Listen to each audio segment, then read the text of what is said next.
for letting me speak at this event, and thanks everybody for coming here today. It's quite a sombre day as we remember what the people of Grenfell went through. And you know, I met some of the survivors in Parliament. We had some sessions where we heard about the horrific events and what happened. And I remember there was one particular man who said that he was outside speaking to his mum on the phone, inside, and listening to what was happening. And I can't imagine how anybody would ever come to terms with anything like that.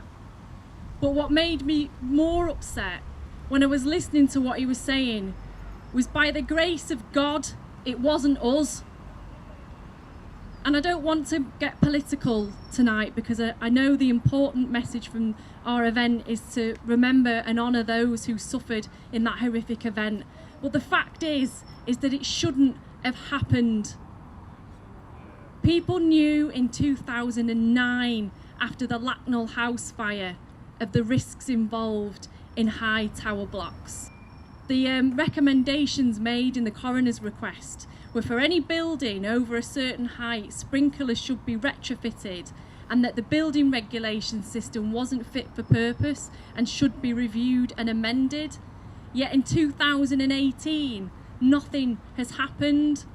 We got 400 million announced only in May this year. May, nearly a year after the event itself, dedicated to removing cladding off buildings, but no detail about retrofitting sprinklers. We've got to wait for the outcome of the Hackett review in relation to what happens with building regulations.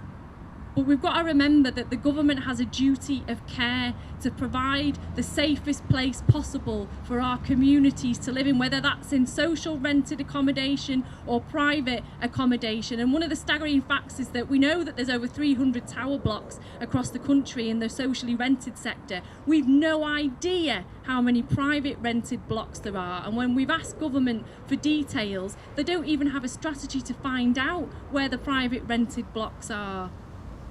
So it's up to us to remember the horrific events today, but it's also up to us and myself and other politicians here and community members to fight the government, because we demand action on this. We don't want it to be another year before everything's ironed out and we get the regulations and the investment and funding that we need. We need it today, because tonight there will be people sleeping in Salford, worrying themselves sick, and I know a few people are here today wondering whether they're safe or not, and that's not good enough in today's society.